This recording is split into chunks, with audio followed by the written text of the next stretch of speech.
ਸਤਿ ਸ਼੍ਰੀ ਅਕਾਲ। ਲੋਕਰਾਣ ਚੈਨਲ ਪੰਜਾਬੀ ਦੇਖ ਰਹੇ ਸਾਰੇ ਦਰਸ਼ਕਾਂ ਦਾ ਸਵਾਗਤ। ਮੈਂ ਗੁਰਜਿੰਦਰ ਸਿੰਘ ਭੰਗੂ ਤੇ ਮੇਰੇ ਨਾਲ ਸਿਆਸੀ ਮਾਹਿਰ ਵਜੋਂ ਜੁੜੇ ਪ੍ਰੋਫੈਸਰ ਰਣ ਸਿੰਘ ਧਾਲੀਵਾਲ ਸਾਹਿਬ ਨਾਲ ਅਸੀਂ ਗੱਲਬਾਤ ਕਰਾਂਗੇ ਕਿ ਪੰਜਾਬ ਦੀ ਕੁਰਸੀ ਤੇ ਸੀਐਮਸ਼ਿਪ ਕੰਡਿਆਂ ਦਾ ਤਾਜ ਹੈ, ਪਰ ਹਰ ਇੱਕ ਲੀਡਰ ਇਹ ਤਾਜ ਆਪਣੇ ਸਿਰ ਤੇ ਰੱਖਣਾ ਚਾਹੁੰਦਾ। ਹੁਣ 92 ਸੀਟਾਂ ਦੇ ਨਾਲ ਆਮ ਆਦਮੀ ਪਾਰਟੀ ਲੀਡ ਕਰਕੇ ਪੰਜਾਬ ਦੇ ਵਿੱਚ ਸੱਤਾ ਦੇ ਵਿੱਚ ਆ ਗਈ।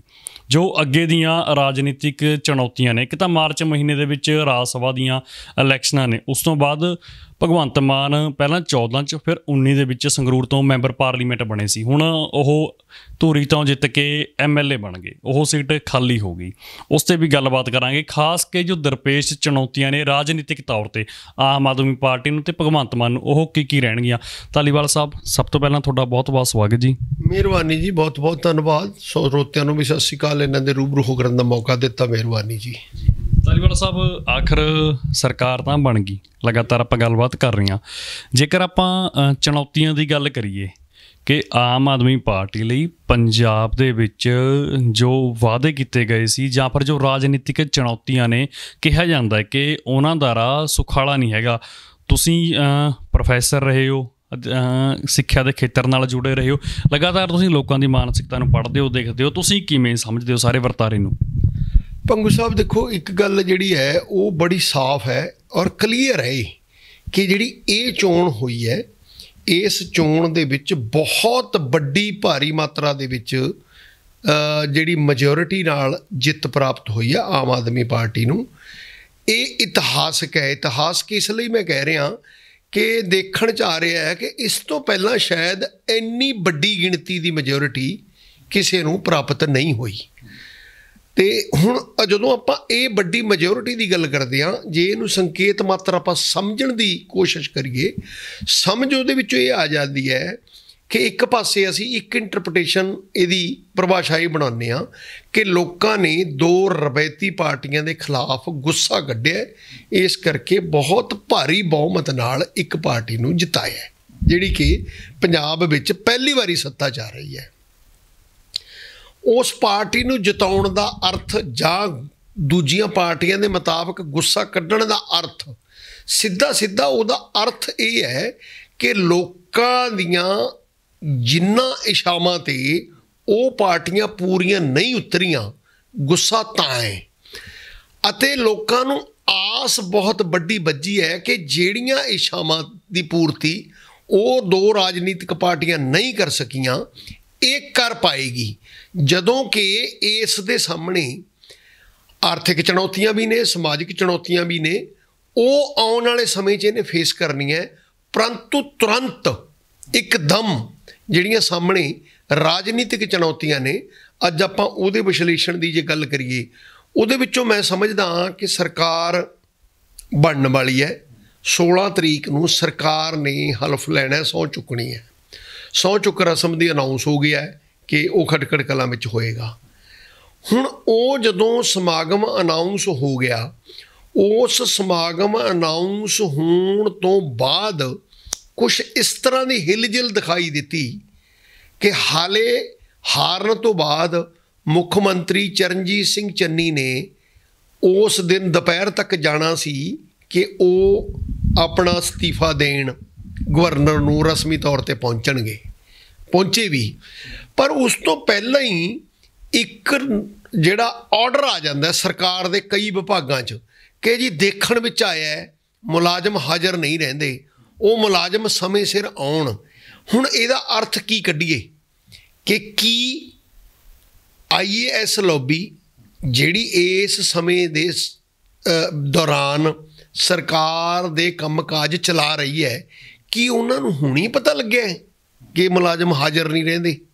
ਇਸ ਤੋਂ ਪਹਿਲਾਂ ਰਹਿੰਦੇ ਸੀ, ਹੁਣ ਉਹਨਾਂ ਦੇ ਧਿਆਨ 'ਚ ਕਿਵੇਂ ਆ ਗਿਆ? ਇਹਦੇ ਸੰਕੇਤ ਇਹ ਨਿਕਲਣਗੇ ਕਿ ਜਾਂ ਤਾਂ ਉਹ ਆਪਣੇ ਆਪ ਆਉਣ ਵਾਲੀ ਸਰਕਾਰ ਤੋਂ ਡਰ ਗਏ ਜਾਂ ਆਉਣ ਵਾਲੀ ਸਰਕਾਰ ਤੋਂ ਗੈਰ ਰਸਮੀ ਤੌਰ 'ਤੇ ਉਹ ਹਦਾਇਤ ਲੈ ਆਈ।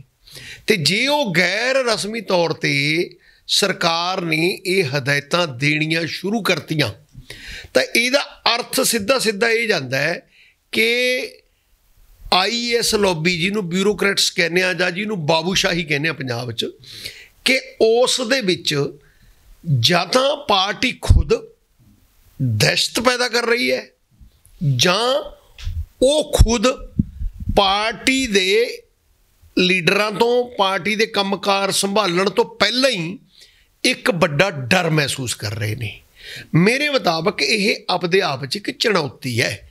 जे ये सारा काम ठीक हुंदा, ठीक उहदे विच ये हुंदा कि सरकार अपना सौं चक लैंदी, मुख्यमंत्री जां मंत्री जां पूरा मंत्रीमंडल, वो फिर ब्यूरोक्रेसी की एक मीटिंग लैंदे, मीटिंग लैण च वो अपना एजेंडा स्पष्ट कर देंगे कि साडा एजेंडा ये है, कल तो इस तरह के हुक्म कढ़ दो।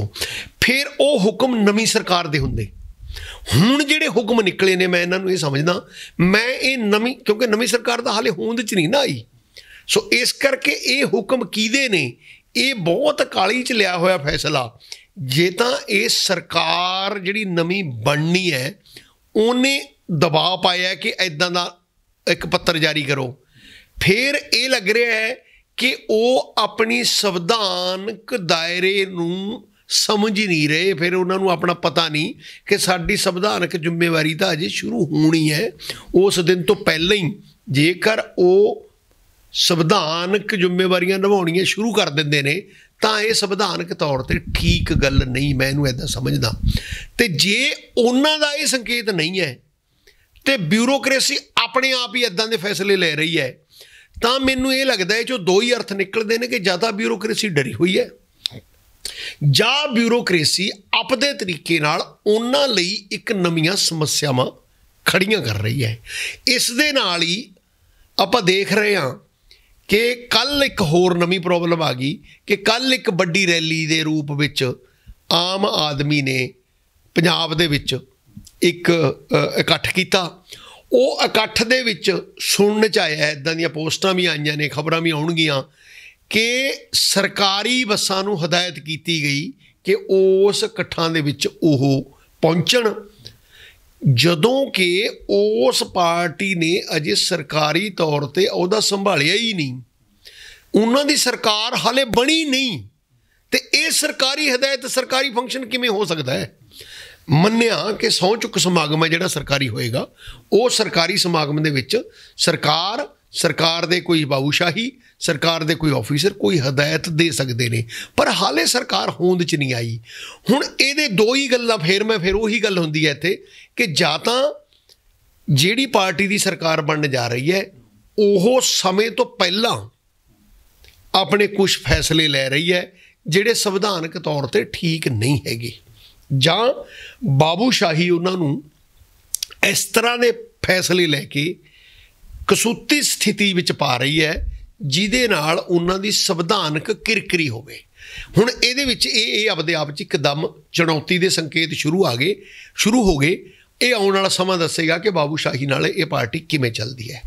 इस तो अगे तुरंत जिहड़ा उन्हां दा राजनीतिक काम करन वाला है वो सीगा कि जी 16 तरीक नूं सौं चुक समागम होएगा, उहदे विच सरकार फॉर्म च आ जाएगी, खटखड़ कला अनाउंस हो गया।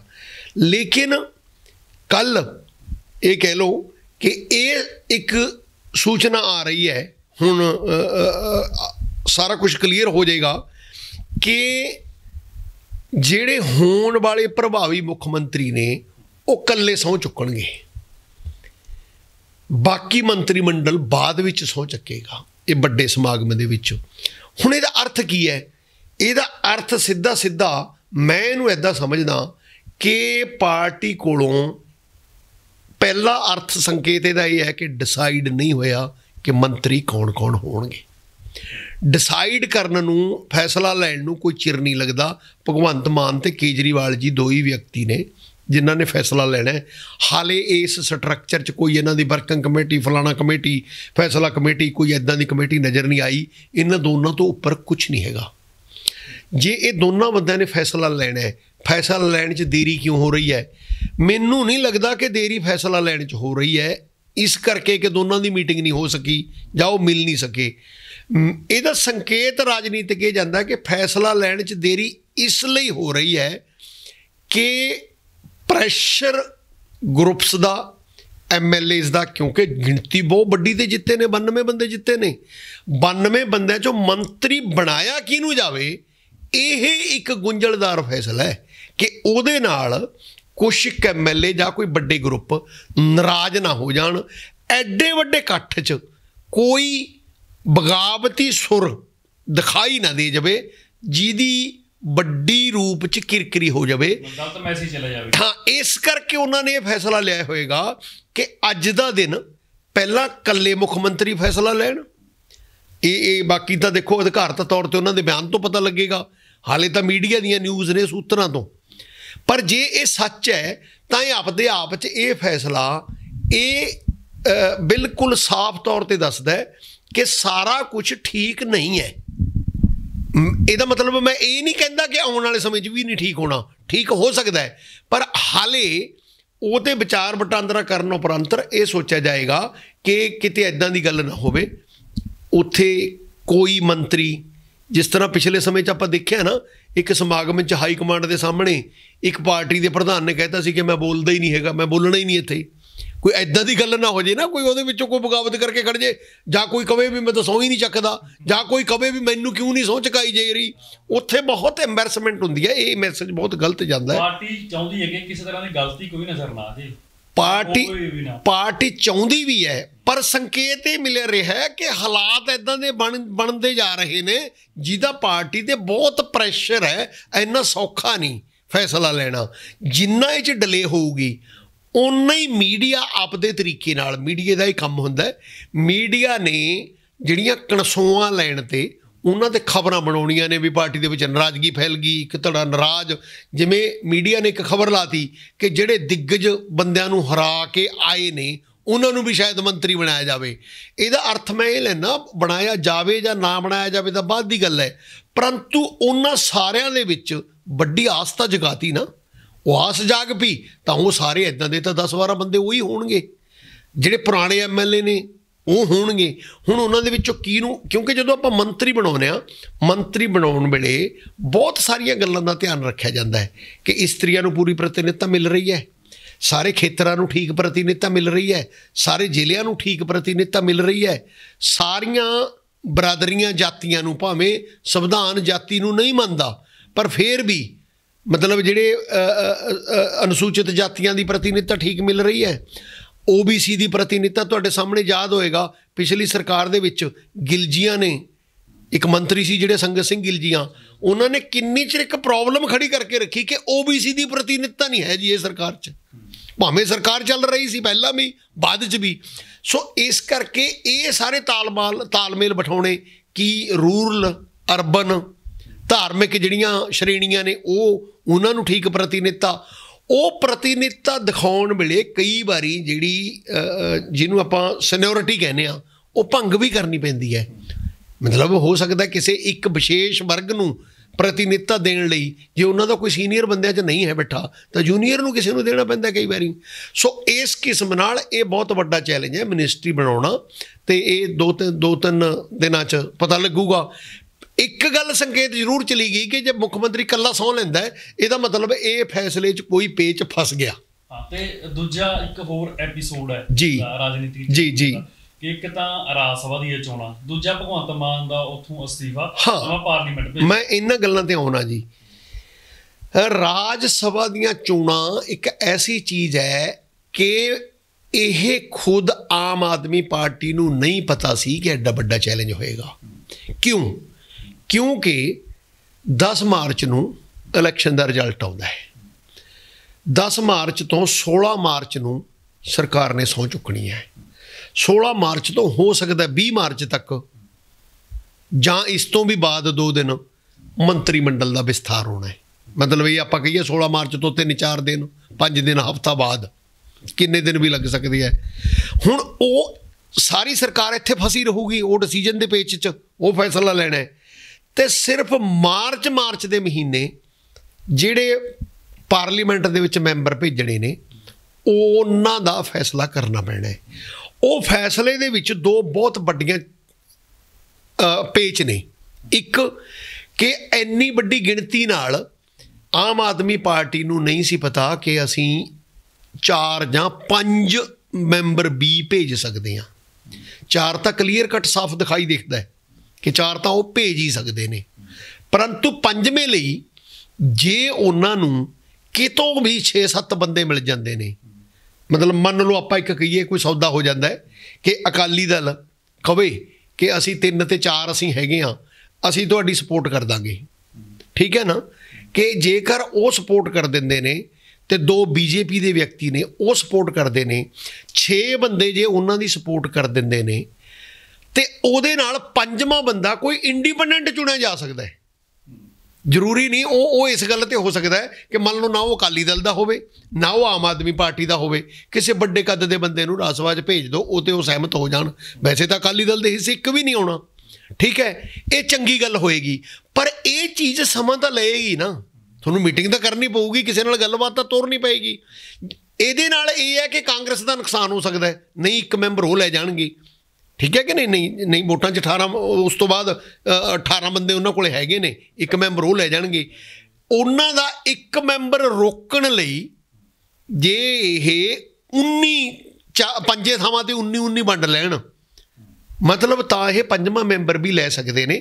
परंतु ये जिहड़ी चोण है, पहला आम आदमी नूं भी लगता होएगा कि 2-3 बंदे भेजांगे आपां, इन्नी वड्डी मेजोरिटी नाल हुण उन्हां दे 4 हो गए, 5वें ते भी गल जा सकती है। ਇਹਦੇ ਲਈ ਜਦੋਂ ਆਪਾਂ ਨਿਗਾਹ ਮਾਰਦੇ ਹਾਂ, ਜਿਹੜਾ ਆਮ ਆਦਮੀ ਪਾਰਟੀ ਦਾ ਜੋ ਸਟਰਕਚਰ ਦਿਖਾਈ ਦੇ ਰਿਹਾ ਹੈ, ਕਿਉਂਕਿ ਉਹ ਵੱਡੇ ਵੱਡੇ ਦਿੱਗਜ ਉਹਨਾਂ ਨੇ ਆਪਦੇ ਸਾਰੇ ਇੱਥੇ ਲਾਤੇ ਇਲੈਕਸ਼ਨ 'ਚ, ਉਹ ਇਲੈਕਸ਼ਨ ਜਿੱਤ ਵੀ ਗਏ। ਆਮ ਆਦਮੀ ਪਾਰਟੀ ਦਾ ਕੋਈ ਦਿੱਗਜ ਨਹੀਂ ਦਿਖਾਈ ਦੇ ਰਿਹਾ ਜਿਹੜਾ ਇਲੈਕਸ਼ਨ ਹਾਰਿਆ ਹੋਵੇ। नहीं सोचा जा सकता सी कि इनू राज सभा भेज दो, राज सभा दे विच इत्थों कोई दिखाई नहीं दे रहा कि एड्डा वड्डा किहदा कद है कि जिहड़े 5 बंदे लियाइए, आपां 5 बंदे खड़े करिए कि वो इलैक्शन जित लैण, ठीक है नहीं। हुण वो 5 बंदे लभणे अपने आप च चैलेंज है। यह एक नुकताचीनी इस गल दी दिल्ली च हो चुकी है। दिल्ली विच एक बंदा जिहड़ा बड़ा स्ट्रोंग सी संजय सिंह राज सभा चला गया, 2 व्यक्ति जिहड़े वकील सी वो उन्होंने भेजते, 2 भरा सी ते उन्हां ते बहुत ही किंतु परंतु होया बाद विच, ते वो राज सभा दे विच कदे भी उस धड़ल्ले नाल बोलदे नज़र नहीं आए जिन्ने दम नाल संजय सिंह बोलते हैं। हुण चाहिदा ये है कि जदों जिमें जिमें अपना पैर पसार रही है आम आदमी पार्टी, उसका हक है, पसारने भी चाहिए ने, लोग कुछ विश्वास भी करते हैं, तो जरूरी चाहिए ये है कि लोक सभा च उन्हां दा कोई मैंबर नहीं है। एक भगवंत मान जी सीगे ते वो हुण रिजाइन करना पऊगा उन्होंने जो मुख मंत्री बन गए। लोक सभा च उन्होंने कोई मैंबर नहीं तो राज सभा च उन्होंने 8 ਜਾਂ 7 मैंबर हो सकते हैं, पर वो 8-7 च जे कौमी पद्धर ते आवाज़ उठाने वाले संजय सिंह वांगू पंजाब तो कोई अच्छे बंदे दिते जान, इत्थे बिल्कुल नज़र नहीं आते। जे मैं ਉਂਗਲਾਂ ते भी गिना बाला मैनू नहीं पता, जिवें हुण आपां ਜ਼ਿਲ੍ਹੇ पटियाले की गल करिए, मेरा मतलब ये नहीं है भी उम्मीदवार है या नहीं है या इन्हों बनाउण ये पार्टी नहीं देखना है। मैं कदे कदे कहना हुन्ना कि इस तो बाद जिहड़े चुने गए, इन्हां तो बाद जां ते साडे एक यूनिवर्सिटी टीचर ने भीमिंदर सिंह, वो बुद्धिजीवी सैल दे इन्हां दे कुछ ने, ओ दिखाई दिंदे ने, जां इन्हां दे एक लीगल सैल दे ने ज्ञान सिंह मूंगो, जां ओ दिखाई दिंदे ने। मन लो जेकर इस तरह के कोई होर बंदे भी हो सकते हैं, ज्ञान सिंह मूंगो भी हो सकते हैं, इन्हों के स्टेट लैवल के लीगल सैल के प्रधान वगैरह कुछ इदा की किसी बड़ा अहदा दिता होया उन्होंने। मन लो जे इन्हां चों ये इदां दे बंदे चुन लेंदे ने फिर तो गल आ जाऊगी ठीक, पर जे एक पार्टी इदा कर लेंदी है कि 1 ਜਾਂ 2 बंदे पंजाब तो ते बाकी सारे बंदे दिल्ली तो या बाहरों कितों होर ले आते हैं, तो फिर जिहड़ा दोष इलैक्शनां तो पहलां पार्टी ते लग रहा है कि ये पार्टी दिल्लियों चलाई जाएगी, ये पार्टी पंजाब दे हितां नूं नहीं सोचेगी, ये सारा कुछ इग्नोर करके पंजाब दे लोकां ने वड्डी पद्धर ते इन्हां नूं समर्थन दिता है। ते वो समर्थन जिहड़ा इन्हां नूं दिता है, फिर विरोधी पार्टियां ने एकदम हमला करना भी असीं तां तुहानूं पहलां ही कहा सी, होगी ना गल सच्ची, ये फैसले उत्थों होंदे ने। सो मैनूं अपने आप नूं लगदा कि ये बहुत बड़ा चैलेंज है, तो ये चैलेंज तुहानूं आउण वाले 10-12 दिनां च ही हल करना पैना है, क्योंकि चोण तो आ गई, 14-15 दिन तो आपां नेड़े पहुँच गए, 15 दिन ही रह गए ना, मार्च महीने दे विच सारा कुछ हो जाना है। सो इस करके ਇਹ ਇੱਕ ਬਹੁਤ ਵੱਡਾ ਚੈਲੰਜ ਹੈ। ਹੁਣ ਇਸ ਤੋਂ ਬਾਅਦ ਜਿਉਂ ਹੀ ਇਹ ਖਤਮ ਹੋਏਗਾ, ਨਾਲ ਦੀ ਨਾਲ ਮੁੱਖ ਮੰਤਰੀ ਜੀ ਜਿਹੜਾ ਆਪਦੇ ਉਸ ਅਹੁਦੇ ਤੋਂ ਅਸਤੀਫਾ ਦੇਣਗੇ। ਜੇਕਰ ਉਹ ਉਸ ਅਹੁਦੇ ਤੋਂ ਅਸਤੀਫਾ ਦੇਣਗੇ, ਫਿਰ ਕੋਈ ਦਿਖਾਈ ਨਹੀਂ ਦੇ ਰਿਹਾ ਓਡੇ ਵੱਡੇ ਕੱਦ ਦਾ ਬੰਦਾ ਜਿਹੜਾ ਪਾਰਲੀਮੈਂਟ ਲਈ ਲਿਆਂਦਾ ਜਾਵੇ। ਔਰ ਜੇ ਕੋਈ ਗਲਤੀ ਫੇਰ ਹੋ ਗਈ, ਮੈਂ ਇਹ ਬਹੁਤ ਜ਼ਿੰਮੇਵਾਰੀ ਨਾਲ ਕਹਿ ਰਿਹਾ ਕਿ ਕਿਉਂਕਿ ਪ੍ਰਚਾਰ ਪਹਿਲਾਂ ਬਹੁਤ ਹੋ ਚੁੱਕਿਆ ਹੈ, ਜਿਸ ਕਿਸਮ ਨਾਲ ਬਾਦਲ ਦਲ ਨਾਲ ਹੋਈ ਹੈ, ਇਹ ਨਾ ਹੋਵੇ ਕੋਈ ਗਲਤੀ ਆਮ ਆਦਮੀ ਪਾਰਟੀ ਕਰ ਬੈਠੇ ਕਿ ਪਾਰਲੀਮੈਂਟ ਦੇ ਵਿੱਚ ਕੋਈ ਦੂਰੋਂ ਨੇੜਿਓਂ CM ਸਾਹਿਬ ਦਾ ਰਿਸ਼ਤੇਦਾਰ ਪਾਰਲੀਮੈਂਟ ਚ ਲੈ ਆਉਣ, ਕਿਸੇ ਨੂੰ ਟਿਕਟ ਦੇ ਦੇਣ। ਬਾਈ ਦਾ ਵੇ ਐਦਾਂ ਦੀ ਕੋਈ ਗੱਲ ਹੋ ਗਈ ਨਾ, ਫਿਰ ਬਾਦਲ ਸਾਹਿਬ ਤੇ ਇਹਨਾਂ ਵਿੱਚ ਫਰਕ ਕੀ ਰਹਿ ਜਾਊਗਾ? ਧਿਆਨ ਰੱਖਣਗੇ ਨਾ ਇਸ ਗੱਲ ਦਾ। ਇਸੇ ਕਰਕੇ ਤਾਂ ਚੈਲੰਜ ਹੈ, ਕੋਈ ਬੰਦਾ ਵੀ ਤਾਂ ਦਿਖਾਈ ਦੇਵੇ, ਜਿੱਤਣ ਵਾਲਾ ਹੋਵੇ, ਭਰੋਸੇਮੰਦ ਹੋਵੇ। ਮਤਲਬ ਤੁਸੀਂ, ਮੈਂ ਫੇਰ ਕਹਿਣਾ, ਮੈਂ ਇਸੇ ਕਰਕੇ ਕਹਿਣਾ ਕਿ ਸੰਗਰੂਰ ਤੋਂ ਜਿੰਨੇ ਬੰਦੇ ਖੜੇ ਕੀਤੇ ਸਾਰੇ ਜਿੱਤ ਗਏ। ਕੋਈ ਐਂ ਵੀ ਤਾਂ ਦਿਖਾਈ ਦਿੰਦਾ ਹੋਵੇ ਵੀ ਆਹ ਬੰਦਾ ਇਹਨਾਂ ਤੋਂ ਨਾਰਾਜ਼ ਸੀ, ਉਹ ਇਹਨਾਂ ਦੇ ਨਾਲ ਲੱਗ ਗਿਆ, ਉਹਦਾ ਕੱਦ ਐਡਾ ਸੀ ਕਿ ਉਹਨੂੰ ਪਾਰਲੀਮੈਂਟ 'ਚ ਲੈ ਜਾਣਗੇ। ਸੋ ਮੈਂ ਇਹ ਨਹੀਂ ਕਹਿੰਦਾ ਪਾਰਲੀਮੈਂਟ 'ਚ ਕੋਈ ਵੀ ਜਾ ਸਕਦਾ ਵਿਅਕਤੀ, ਤੁਹਾਨੂੰ, ਮੈਨੂੰ, ਹੋਰ ਕਿਸੇ ਨੂੰ ਵੀ ਭੇਜ ਦੇਣ, ਪਰ ਦੇਖੋ ਉਹ ਬੰਦੇ ਦਾ ਇਮੇਜ ਤਾਂ ਚਾਹੀਦਾ ਹੈ ਨਾ, ਕੋਈ ਜਾਂ ਗੱਲ ਕਰਨ ਵਾਲਾ ਚਾਹੀਦਾ ਹੈ ਉਸ ਦੇ ਵਿੱਚ। ਜਾਂ ਫਿਰ ਇੱਦਾਂ ਹੋ ਸਕਦਾ ਵੀ ਪੁਰੀ ਸਾਹਿਬ ਨੂੰ ਅਸਤੀਫਾ ਦਵਾ ਲੈਣ ਮੰਤਰੀ ਜੀ ਨੇ ਜਿਹੜੇ ਆਪਣੇ, ਉਹਨਾਂ ਨੂੰ ਸੰਗਰੂਰ ਤੋਂ ਇਲੈਕਸ਼ਨ ਲੜਾ। ਮਤਲਬ ਇਸ ਤਰ੍ਹਾਂ ਦੇ ਕੱਦ ਦਾ ਬੰਦਾ ਚਾਹੀਦਾ ਕੋਈ, ਠੀਕ ਹੈ ਕਿ ਨਹੀਂ? ਸੋ ਇਸ ਕਰਕੇ ਹੁਣ ਪੁਰੀ ਸਾਹਿਬ ਸੀ, ਉਹ ਪਹਿਲਾਂ ਹੀ MP ਬਣਾਏ ਹੋਏ ਨੇ। ਕੋਈ ਇਸ ਤਰ੍ਹਾਂ ਦੇ ਕੱਦ ਦਾ ਮੈਨੂੰ ਇਹ ਲੱਗਦਾ ਵੀ ਪੰਜਾਬ 'ਚੋਂ ਇਹਨਾਂ ਨੂੰ ਬੰਦਾ ਲੱਭਣੇ 5 ਤੇ 6 ਬੰਦੇ ਲੱਭਣੇ ਔਖਾ ਕੰਮ ਹੈ। ਜੇ ਪੰਜਾਬ ਤੋਂ ਬਾਹਰ ਜਾਊ ਤਾਂ ਫਸ ਗਏ, ਪੰਜਾਬ ਦੇ ਵਿੱਚ ਤਾਂ ਔਖਾ ਹੈ, ਲੱਭਦੇ ਨਹੀਂ। ਤੇ ਬੰਦੇ ਇੱਦਾਂ ਦੇ ਚਾਹੀਦੇ ਨੇ ਜਿਹੜੇ ਉੱਥੇ ਪਾਰਟੀ ਦਾ ਨਾਂ ਉੱਚਾ ਕਰਨ, ਪਾਰਟੀ ਦੀ ਗੱਲ ਕਰਨ। ਸੋ ਇਹ ਜਿਹੜੀਆਂ ਰਾਜਨੀਤਿਕ ਸਮੱਸਿਆਵਾਂ ਨੇ, ਮੈਨੂੰ ਇਹ ਲੱਗ ਰਿਹਾ ਕਿ ਇਹ ਬਹੁਤ ਵੱਡੀਆਂ ਨੇ। ਇਹਨਾਂ ਦੀਆਂ ਚੁਣੌਤੀਆਂ ਦਾ ਹੱਲ, ਦੇਖੋ ਹੱਲ ਤਾਂ ਸਾਰੀਆਂ ਚੁਣੌਤੀਆਂ ਦਾ ਹੁੰਦਾ, ਪਰ ਇਹਨਾਂ ਦਾ ਤੁਰੰਤ ਚਾਹੀਦਾ ਹੈ, ਇੱਕਦਮ, ਕਿ ਸਿਰ ਤੇ ਆਪ ਹੀ ਚੁਣੌਤੀ, ਇਹਦਾ ਹੱਲ ਇੱਕਦਮ ਚਾਹੀਦਾ।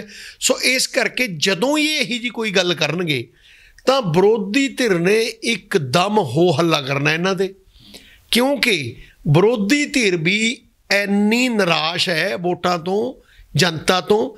ਜਨਤਾ ਦੇ ਵਿੱਚ ਜਾਣ ਲਈ ਕੋਈ ਵੀ ਮੌਕਾ ਜਿਹੜਾ ਜਦੋਂ ਉਹਨਾਂ ਨੂੰ ਮਿਲ ਗਿਆ, ਮੇਰੇ ਖਿਆਲ ਮੁਤਾਬਕ, ਚਾਹੇ ਉਹ ਕਾਂਗਰਸ ਹੈ, ਚਾਹੇ ਉਹ ਅਕਾਲੀ ਦਲ ਹੈ, ਉਹ ਇੱਕਦਮ ਇਹਨਾਂ 'ਤੇ ਹੱਲਾ ਬੋਲਣਗੇ। ਸੋ ਇਸ ਕਰਕੇ ਇਹ ਜਿਹੜੀਆਂ ਰਾਜਨੀਤਿਕ ਚੁਣੌਤੀਆਂ ਨੇ, ਇਹਨਾਂ ਦਾ ਹੱਲ ਬਹੁਤ ਧਿਆਨਪੂਰਵਕ, ਜਿਹਨੂੰ ਆਪਾਂ ਕਹਿੰਦੇ ਹਾਂ ਨਾ, ਇੱਕ ਤਾਂ ਫੂਕ ਕੇ ਪੈਰ ਧਰਨਾ ਹੈ, ਇੱਕ ਤੁਰੰਤ ਧਰਨਾ ਹੈ। ਫੂਕ ਕੇ ਪੈਰ ਧਰਨਾ ਸੌਖਾ ਹੁੰਦਾ, ਪਰ ਸਮਾਂ ਨਹੀਂ ਹੈਗਾ। ਸਮਾਂ ਮਤਲਬ ਤੁਸੀਂ ਕਈ ਗੱਲਾਂ ਤਾਂ ਜਿਹੜੀਆਂ ਮੈਂ ਕਹਿੰਦਾ ਮੰਤਰੀ ਮੰਡਲ, ਰਾਜ ਸਭਾ, ਇਹ ਤਾਂ ਸਿਰਫ 15 ਦਿਨਾਂ 'ਚ ਹੀ ਫੈਸਲਾ ਕਰਨਾ ਪੈਣਾ ਤੁਹਾਨੂੰ, ਜਾਂ 10 ਦਿਨਾਂ 'ਚ। 5-4 ਮਹੀਨੇ 'ਚ ਉਹਦੀ ਚੋਣ ਆ ਜੂਗੀ। ਉਹ 5-4 ਮਹੀਨਿਆਂ 'ਚ ਚੋਣ ਆ ਜੂਗੀ। ਉਹਦੇ ਲਈ ਪਹਿਲਾਂ ਕੰਮ ਕਰਨਾ ਪਊਗਾ, ਕਿਉਂਕਿ ਉਹਦੇ ਵਿੱਚ, ਹਾਲਾਂਕਿ ਇਹ ਕੰਮ ਜਦੋਂ ਤੁਸੀਂ ਸੰਗਰੂਰ ਜ਼ਿਲ੍ਹੇ 'ਚ ਐਡੀ ਵੱਡੀ ਗਿਣਤੀ 'ਚ ਜਿੱਤਿਓ, ਜੇ ਤੁਹਾਡੀ ਲੀਡ ਪਹਿਲਾਂ ਨਾਲੋਂ ਘਟਦੀ ਹੈ, ਫਿਰ ਸੰਕੇਤ ਜਾਊਗਾ ਕਿ ਤੁਹਾਡੀ ਹਵਾ ਜਿਹੜੀ ਉਹ ਖਿਸਕਣੀ ਸ਼ੁਰੂ ਹੋ ਗਈ। ਚੋਣ ਜਿੱਤਣੀ ਸਮੱਸਿਆ ਨਹੀਂ, ਚੋਣ ਬਾਰੇ ਮੈਨੂੰ ਕੋਈ ਕਿੰਤੂ ਪਰੰਤੂ ਨਹੀਂ, ਜਿਹਨੂੰ ਮਰਜ਼ੀ ਖੜਾ ਕਰ ਦੇਣ, ਚੋਣ ਜਿੱਤ ਜੂਗਾ। ਪਰੰਤੂ ਜਿਹੜੀ ਇਹ ਲੀਡ ਜਿਹੜੀ ਇਹਨਾਂ ਨੂੰ ਮਿਲੀ ਹੈ, ਇਹ ਚੋਣ 'ਚ ਉਸ ਤਰ੍ਹਾਂ ਦੀ ਲੀਡ ਮਿਲਣੀ ਬੜੀ ਜ਼ਰੂਰੀ ਹੈ, ਤਾਂ ਕਿ ਇਹ ਮੈਸੇਜ ਆਵੇ ਕਿ ਲੋਕਾਂ ਦਾ ਜੋ ਭਰੋਸਾ ਮਾਰਚ ਦੇ ਮਹੀਨੇ ਸੀ, ਉਹ 6 ਮਹੀਨਿਆਂ 5 ਮਹੀਨਿਆਂ ਬਾਅਦ ਵੀ ਉਹ ਭਰੋਸਾ ਜਿਉਂਦੀ ਤਿਉਂ ਕਾਇਮ ਹੈ, ਤਾਂ ਇਹ ਗੱਲ ਬਣੇਗੀ। ਸੋ ਇਹ ਲੱਗ ਰਿਹਾ ਮੈਨੂੰ ਜੀ। ਧਾਲੀਵਾਲ ਸਾਹਿਬ, ਬਹੁਤ ਬਹੁਤ ਸ਼ੁਕਰੀਆ ਗੱਲਬਾਤ ਲਈ, ਤੁਹਾਡਾ ਧੰਨਵਾਦ ਜੀ।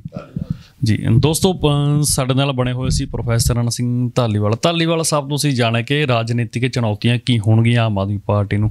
ਅਗਲੇ ਐਪੀਸੋਡ ਦੇ ਵਿੱਚ ਗੱਲ ਕਰਾਂਗੇ ਕਿ ਆਰਥਿਕ ਚੁਣੌਤੀਆਂ ਕੀ ਹੋਣਗੀਆਂ ਆਮ ਆਦਮੀ ਪਾਰਟੀ ਨੂੰ। ਜਿਵੇਂ ਧਾਲੀਵਾਲ ਸਾਹਿਬ ਨੇ ਦੱਸਿਆ ਕਿ ਇੱਕ ਤਾਂ ਰਾਜ ਸਭਾ ਮੈਂਬਰਾਂ ਦੀ ਨਿਯੁਕਤੀ ਹੋਣੀ ਹੈ, ਦੂਜਾ 2-4-6 ਮਹੀਨੇ ਬਾਅਦ ਮੈਂਬਰ ਪਾਰਲੀਮੈਂਟ ਦੀ ਚੋਣ ਹੋਣੀ ਹੈ। ਸਾਡੇ ਕੋਲ ਜੋ ਤਾਜ਼ਾ ਇਨਫੋਰਮੇਸ਼ਨ ਹੋਊਗੀ ਲਗਾਤਾਰ ਤੁਹਾਡੇ ਨਾਲ ਸਾਂਝੀ ਕਰਦੇ ਰਹਾਂਗੇ। ਤੁਸੀਂ ਬਣੇ ਰਹੋ ਤੁਹਾਡੇ ਆਪਣੇ ਚੈਨਲ ਲੋਕ ਰਣ ਚੈਨਲ ਪੰਜਾਬੀ 'ਤੇ। ਧੰਨਵਾਦ।